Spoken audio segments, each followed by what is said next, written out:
prairies of Minnesota to the hills of Tennessee, across the plains of Texas, from sea to shining sea, from Detroit down to Houston and New York to LA, where there's pride in every American heart, and it's time we stand and say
This is a nice crowd.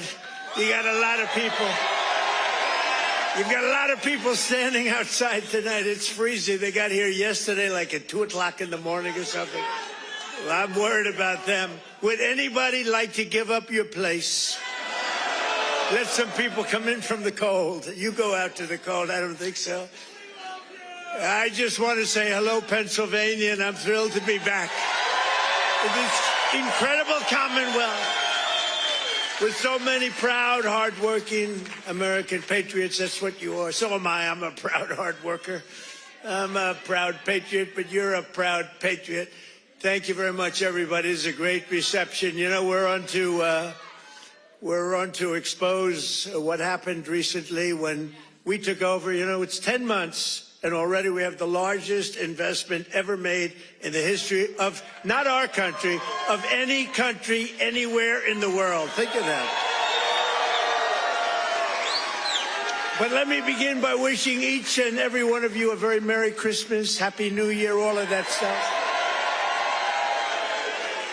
Remember when I started in 2015, I made my first speech, and I said, we're going to bring back Christmas. Remember, they wanted to...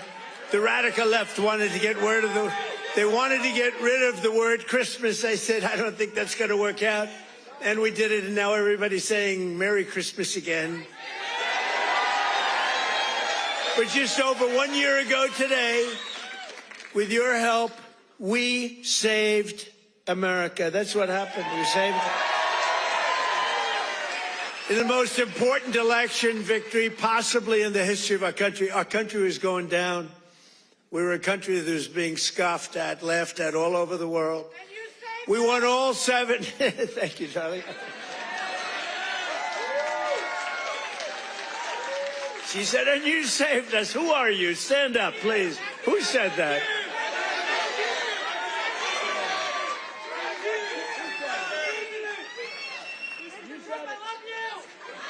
I love her.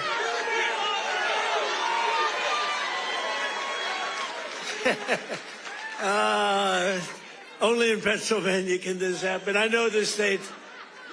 By the way, last election, did we kick ass in Pennsylvania? We won. That means we won 3 times in a row, as you know. But we won all 7 swing states. We won the Electoral College, 312 to 226.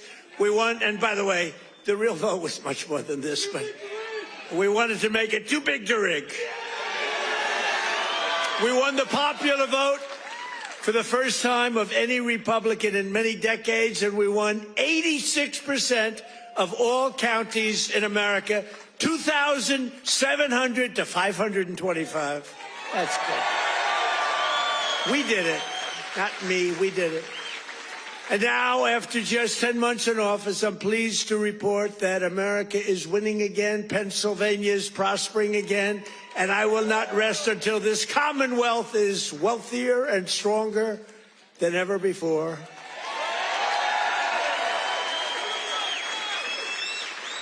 Remember when Biden got up and called you a state? That was not good. He said, it's great to be back in this state. Oh, where are we? Where are we? What state is it? It's Pennsylvania. Oh, okay. Now, we're respected again as a country. We're respected. Since my inauguration, we've created nearly 60,000 new Pennsylvania jobs, including 4,000 Pennsylvania manufacturing jobs that the Democrats gave up on. You're doing better than you've ever done. Under our leadership, more than 40,000 Pennsylvanians have been lifted off of food stamps. 40,000. And working with a great guy, remember David McCormick? He used to go to every rally I had. He knew what was happening. And he's here again, as usual. I can't get rid of this guy. Where is he? He got a little lucky, though, you know, in Butler, a place called Butler, Pennsylvania. I love Butler, Pennsylvania, but it was amazing, and we had a tremendous crowd, like 55, 60,000 people. Then I called David. I said, David, come on up. He was working like hell to get elected. It was a tough race, and very few people could have done what he did. But I said, right at the beginning of the speech, I said, David, come on up. Come on up. I want to, this was before the thing happened. And then I looked up and I said, you know what, David, just stay there. I'll get you later. You're so lucky, David. You're so lucky. You don't know. I could have had a little differently shaped ear if it weren't for you. You know, you got very lucky that day. People don't talk about that, but I remember I called him up and I said, just stay there. Because he was walking a little bit slowly. I didn't want to take the time. Oh, boy, that was a good day for you. What a job he did. He's really a great guy, and his wife, Dina, is fantastic. Thank you. Stand up, brother. He's a lucky man. Working with Senator David McCormick, we've secured commitments for nearly $100 billion of investments in Pennsylvania. We were up here a few months ago. Some of the greatest energy companies in the world made that. We were doing it on a beautiful day. A little warmer than it is outside today, David. But over $100 billion, and we've saved a great American company. You know, we saved, this little group of people and me, saved a little company called U.S. Steel, and it's hot as a pistol now. And we have the keys to the company. It's always going to be here. It's never moving. They said, what happens if it moves to Japan? I said, you can't move a steel mill to Japan. You can move a headquarters, but the steel mill stays here. That's all that matters. And I will tell you, the company is spending billions and billions of dollars, and there was no second by comparison. Other companies were interested, and they really are. They call me all the time, tell me they're really excited about it. And, you know, they're building a lot of additional plants. It's turning out to be beyond what anyone thought possible, but we had to save U.S. Steel. U.S. Steel was one of the greatest companies, which really, for a long period of time, years ago, the greatest company anywhere in the world. U.S. Steel was, you see it with the big factories that were, I mean, 2 years ago. Now it's starting to fill up. The tariffs have filled it up because people are coming here. Other steel companies are coming to Pennsylvania now because of they don't want to spend 100%, 50%, 25% on tariffs are all coming in. It's amazing. You know, the word, remember when I said tariff? My favorite word is tariff. True. But then I got a lot of heat from the fake news. Look at all of them back there. I took a lot of heat. I got up early on. I said my favorite, it's turning out, you know, tariffs are bringing us hundreds of billions of dollars. I just helped our farmers out because they're starting to do really well. But in order to try and negotiate, some countries played a little cute, and we just gave them, right out of a tariff money, cost us nothing, right out of the hundreds of billions that we've taken in, we gave the farmers a little help, $12 billion, and they are so happy. And all they want is a level playing field, and now it's happening. And the tariffs are making them rich. It's going to be, you're going to see what happens over the next 2 years. It's like a miracle is taking place. But we've taken in hundreds of billions of dollars, really trillions. Scott, we have the great Scott Bessent. Scott, stand up. And if you add to that all of the companies that are pouring their money to building plants in Pennsylvania and many other states, auto plants, AI plants, plants of every type, which we would have never had if we didn't put the tariffs on. Did you see where Europe now is saying, I think we got to start doing what Trump is doing. We've got to start putting on tariffs because we're getting our asses kicked, and it's true. But Scott, if you really think about it, it's trillions of dollars, not billions of dollars, right? So it's amazing. It's the smart people understand it. Other people are starting to learn. But the smart people really understand it. 1 year ago, under Sleepy Joe Biden, have you heard of him?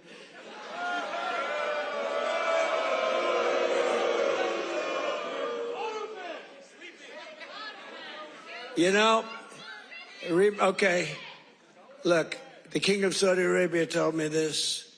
He said, sir, 1 year ago, I was in Saudi Arabia. Somebody complained that I was making a foreign trip.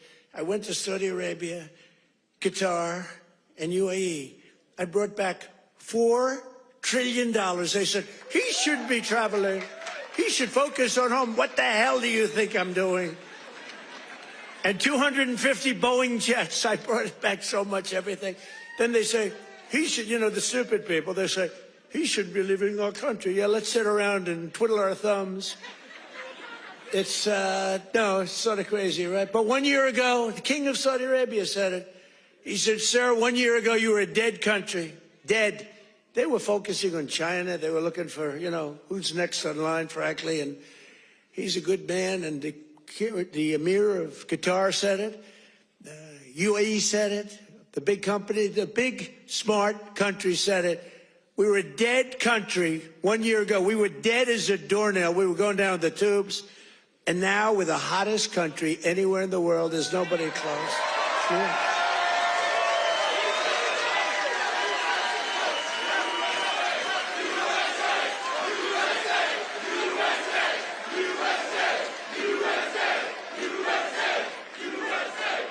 And it's because of the election on November 5th, because that's when it started. You see what's happening with recruitment in the military. The enrollment is the highest we've ever had. And, you know, right before November 5th, we couldn't get anybody in the military. We couldn't get police. We couldn't get firemen. We couldn't get anybody. And after November 5th, that's when it started. Right now, we have the highest enrollment we've ever had, the greatest recruitment days we've ever had in the military. It's amazing. So it's November 5th, and it's also, again, it's a thing called tariffs. And I told you, I was about to say that, you know, because I love the weave, the weave. You know what the weave is? You go here, bing, bing, bing, bing. You always have to get back to the right location. But otherwise, they'll criticize you for straying from the speech. By the way, if I read what's on the teleprompter, you'd all be falling asleep right now. But it's true, 1 year ago, and during periods of time, I'd say my favorite word is the word tariff. I love it more than any other word in the dictionary. And the fake news said, that's terrible. What about God? What about family? What about religion? What about your sons, your daughters? What about how terrible that's this? So I moved it back to 5th. I have it to 5th. And now I'm in no trouble with the fake news, you know? They say, what about religion? They always find, so you have to weave a little bit with the punches. You have to go, you know, the boxers, you got to go with the punches. But it's been amazing what's happened, and it's been amazing. It's a transformation of our country. I have the greatest oil man anywhere in the world. I see him sitting right there, Chris Wright.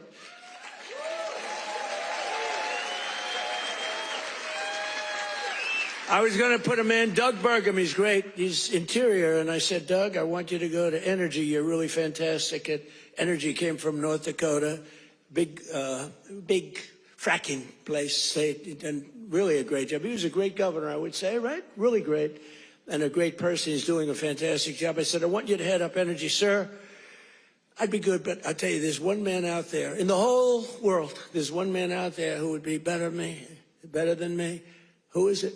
A man named Chris Wright. Who the hell is Chris Wright? Give me a break. I never heard of the guy. Well, you never heard. He's the biggest there is. He's the smartest there is. The greatest oil man in the world. Chris Wright. I said, I got to see this guy. And after about 2 minutes, I understood exactly what Doug was saying.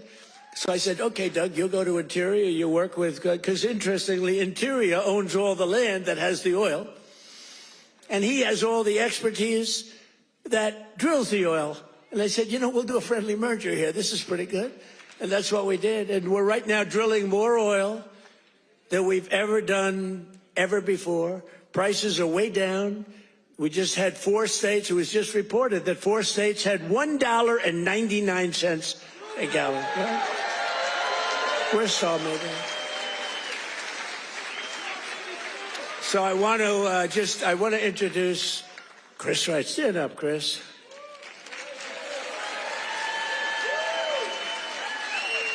Who would think, you look at him, he's a nice looking guy and all that. Who would think he's rated, I mean, he's the most talented oil guy. He can put his nose on the ground and tell you whether or not there's oil. Other people have to spend billions of dollars on machinery and equipment, and it doesn't work. So I want to thank you. You're doing a great job. And is it true? We are right now, energy overall, not only the oil and gas, we are right now involved in more energy and have more energy in the works by far than we've ever had before. Is that right? Yeah. Not even close. Yeah. And I have no higher priority than making America affordable again. That's what we're going to do. And again, they caused the high prices and we're bringing them down. It's a simple message. If I had one message tonight, you know, this is being covered like all over the world. This is crazy because I haven't made a speech in a little while. You know, when you win, you say, oh, I can now rest. So Susie Trump, do you know Susie Trump? Sometimes referred to as Susie Wiles. Susie Trump. She's the great chief of staff at the, they don't use the word chief of staff anymore because of the Indians got extremely upset. But now the Indians actually want their name used, which is true. They never didn't want it used. But the chief of staff, and she's fantastic, she said, we have to start campaigning, sir. I said, I won. What do I have to do already? They said, we have to win the midterms, and you're the guy that's going to take us over the midterm. Where's Susie? Susie, come on, Susie. Look at Susie. Susie's the greatest. And who do we see there? We even brought our superstar today, Caroline. Stand up, Caroline.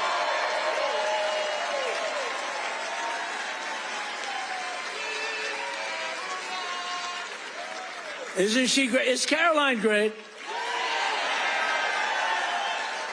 You know, when she goes on television, Fox, like, I mean, they dominate. They dominate when she gets up there with that beautiful face and those lips that don't stop, up, like a little machine gun. She's got no fear. You know why she has no fear? Because we have the right policy. We don't have men in women's sports. We don't have to sell men in women's sports. We don't have to sell transgender to everybody. We don't have to sell open borders where the whole world is allowed to come into our country from prisons and everywhere else. So she's got a little bit easier job. I wouldn't want to be the other side's press secretary, right? Thanks, Carolyn. Great job. We appreciate it. But that's our message. They gave you high prices. They gave you the highest inflation in history, and we're bringing those prices down rapidly. Lower prices, bigger paychecks. You're getting lower prices, bigger paychecks. We're getting inflation. We're crushing it. And you're getting much higher wages. I mean, the only thing that's really going up big, it's called the stock market and your 401ks. It's going up. But I say it, you know, and I said it the other day, and a lot of people misinterpret it. They say, oh, he doesn't realize prices are high. Prices are coming down very substantially. But they have a new word. You know, they always have a hoax. The new word is affordability. So they look at the camera and they say, this election is all about affordability. Now, they never talk about it. They never talk. Thank you very much. They say I'm not allowed to run. I don't know what the hell that's all about, but that's okay. He said 4 more years. You see the new hat? We have 4 more years. 2028. We have all sorts of...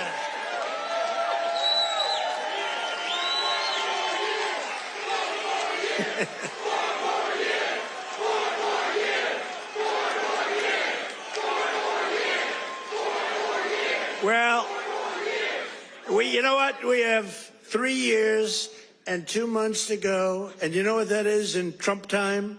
3 years and 2 months is called eternity. We have a long time. We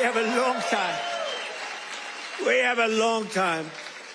But under Biden, real wages plummeted by $3,000 a year. Under Trump, the typical factory worker has already seen their wages increase by more than $1,300, and that's in just a few months.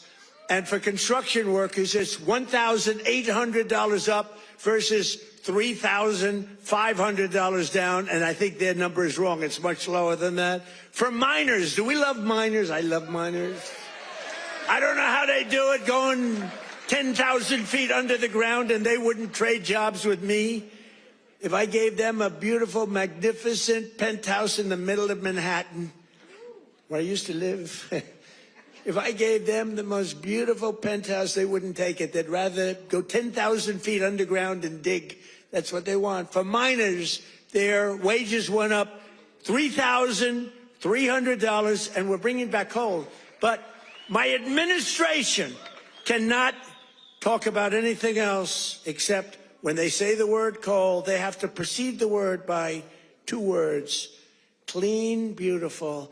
So we only call coal clean, beautiful coal. Is that right, fellas?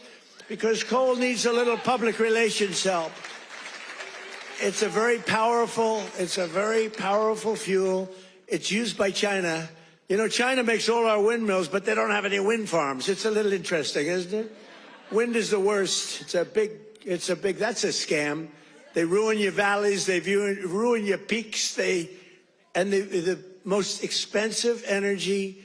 The only ones that get rich are the developers who make a fortune. You have to change your windmills. And most of them are made in China, but China has very few wind farms. You know why? Because they're smart. You know what they do have? A lot of coal.